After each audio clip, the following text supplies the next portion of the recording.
So, by way of resumption of this activity, continuation, for our pre-bidding activity for 9 infrastructure projects, the same attendance for the bid opening and also with this pre-bid conference.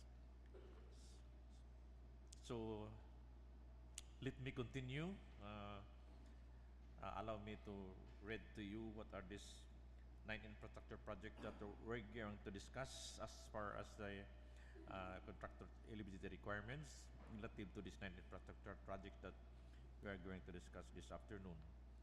So number 1 is 23IL 00103, Convergence Special Support Program, Basic Infrastructure Program, Multipurpose Buildings, Facilities to Support Social Services, Construction of Multipurpose Building, BRGY, NONOK, MAASIN City, Southern Leyte, with an approved budget for the contract of 4,950,000 pesos only, to be completed within 220 calendar days.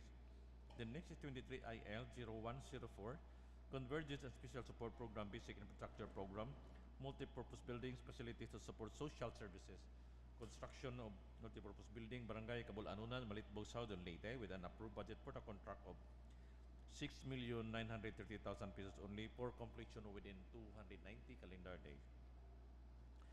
Then number 3 is 24IL 0073, Network Development Program of Carriageway Improvement along Boundary Southern Leyte, MAASIN, MACROHON, SOGOD Junction, DAANG, MAHARLIKA, kilometer 1170 to kilometer 1170 plus 500, Pariborgo, Southern Leyte, with an approved budget for the contract of 96,500,000 pesos only, to be completed within 261 calendar days.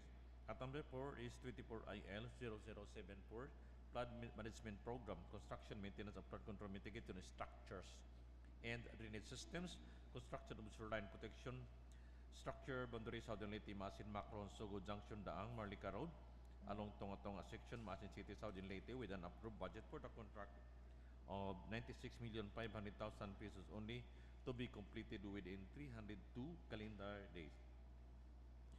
At number 5 is 24IL 0075, Convergence and Special Support Program, Basic Infrastructure Program, Multipurpose Buildings, Facilities to Support Social Services, Construction of Multipurpose Facility, TAMS, MAASIN City, Southern Leyte, with an approved budget for the contract of 69,300,000 pesos only, to be completed within 360 calendar days.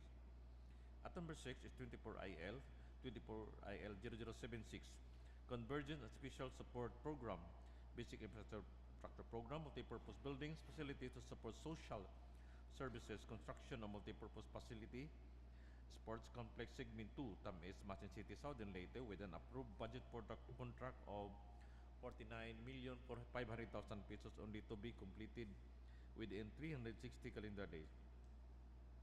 At number 7 is 24IL 0077, Convergence and Special Support Program, Basic Infrastructure Program, Multipurpose Buildings, Facilities to Support Social Services, Construction of Multipurpose Building, MAASIN City, Sports Complex, TAMS, MAASIN City, Southern Leyte, with an approved budget for the contract of 19,800,000 pesos only, to be completed within 360 calendar days.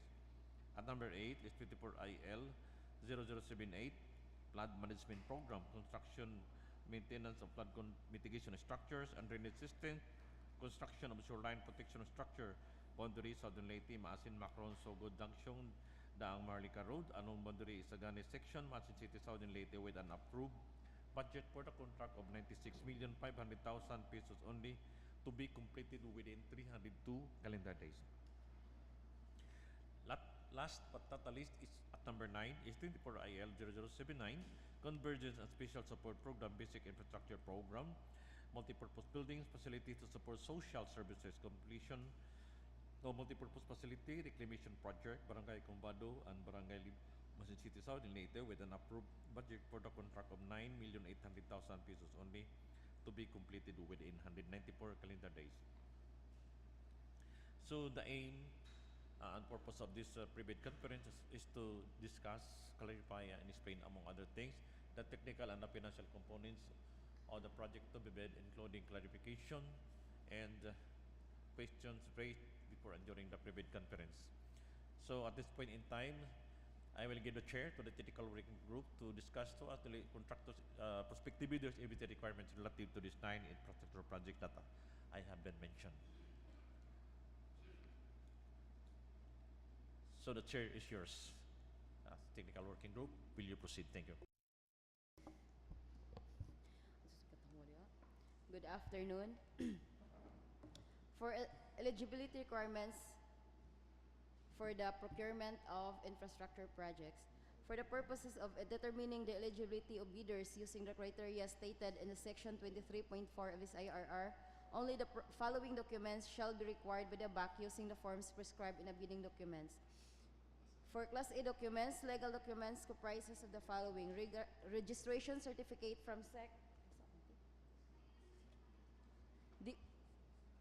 DTI for sole proprietorship or CDA for cooperatives, MEORS or business permit issued by the city or municipality, and tax clearance per EO 398 series of 2005 as finally reviewed and approved by the Bureau of Internal Revenue. For the technical documents, statement of the prospective bidder of all its ongoing government and private contracts, including contracts awarded but not yet started, if any, whether similar or not similar in nature and complexity to the contract to be bid. Then, statement of the bidder's single largest completed contract similar to the contract to be bid. Then, a valid Philippine Contractors Accreditation Board or PCAB license or special PCAB license in case of joint ventures and registration for the type and cost of the contract to be bid. For the financial documents, prospective bidders' audited financial statements showing, among others, the prospective bidder's total and current assets and liabilities stamped received by the BIR or its duly accredited and authorized institution for the preceding calendar year, which should not be earlier than 2 years from the date of bid submission. Then the prospective bidder's computation of the net financial contracting capacity or the NFCC. For Class B documents, for joint venture bidders shall submit a joint venture agreement in accordance with RA 4566 and its IRR. Each partner of the joint venture shall submit their respective PhilJEP certificate of registration in accordance with Section 8.5.2 of this IRR. The submission of technical and financial eligibility documents by any of the joint venture partners constitutes compliance, provided that the partner responsible for contracts and audited financial statements. Then for the eligibility criteria for the procurement of infrastructure projects, the following persons or entities shall be allowed to participate in the bidding for infrastructure projects: a duly licensed Filipino citizens for sole proprietorship.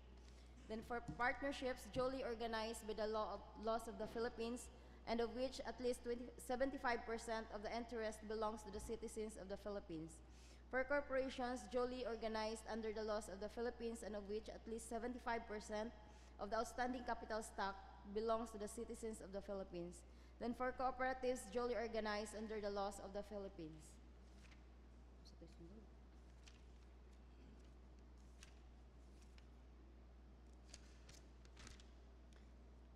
Then for the objectives and process of post-qualifications, within the 5 calendar days from receipt of the bidder of the notice from the BAC that the bidder has the lowest calculated bid or the highest rated bid, the bidder shall submit to the BAC its latest income and business tax returns and other appropriate licenses and permits required by the law and stated in the bidding documents.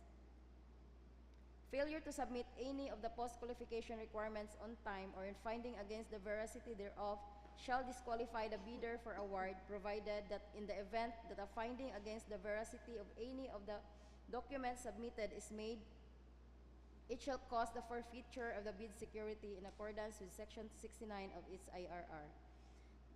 Then the objective of post-qualification is to verify, validate, and ascertain all statements made and documents submitted by the bidder with the lowest calculated bid or highest rated bid using the non-discretionary criteria as stated in the bidding documents. These criteria shall consider but not be limited to the following: for legal documents, to verify, validate, and ascertain licenses, certificates, permits, and agreements submitted by the bidder, and the fact that it is not included in any blacklist as provided in Section 25.3 of this IRR.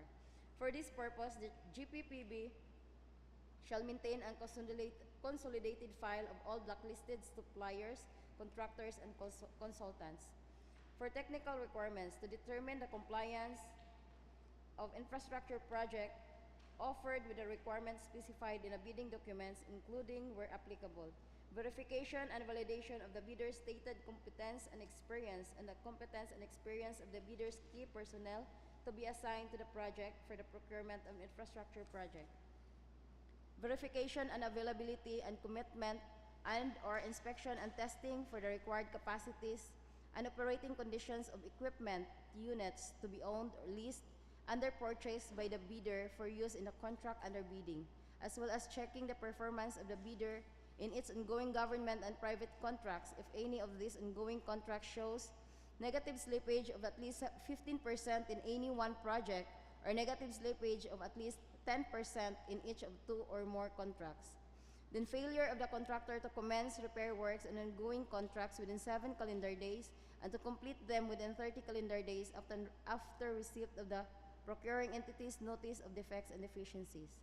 Then failure of the contractor to commence repair work on contracts with pending certificates of acceptance within 30 calendar days and complete them within 90 days after receipt of the procuring entity's notice of defects and failures, or substandard quality of work as per contract plans and specifications, or unsatisfactory performance of the contractor's obligation as per contract terms and conditions at the time of inspection.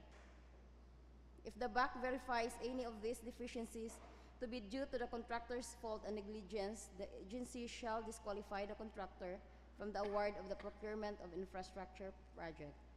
Then for financial requirements, to verify, validate, and ascertain the bid proposal of the bidder, and whenever applicable, the required committed line of credit in the amount specified and over the period stipulated in the bidding documents or the bidder's NFCC to ensure that the bidder can sustain the operating cash flow of the transaction. Thank you. That's all, Mr. Chair. Thank you.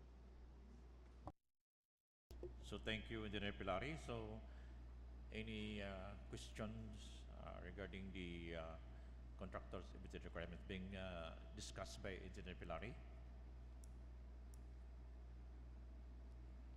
So by this time, before we forget anything, let me hear from the BAC Secretariat about our schedules. Thank you. Good afternoon. Reminders for our upcoming procurement activities. We will have an opening tomorrow, February 21, and on February 26, 27, 29, and March 5. That's all, Mr. Chair. Thank you, Engineer Ramos. So, by way of reiterating as what Engineer Ramos being said regarding our schedule, so kindly arrange our schedule against your trips so that we can attend to these very important matters of ours. So, anything else?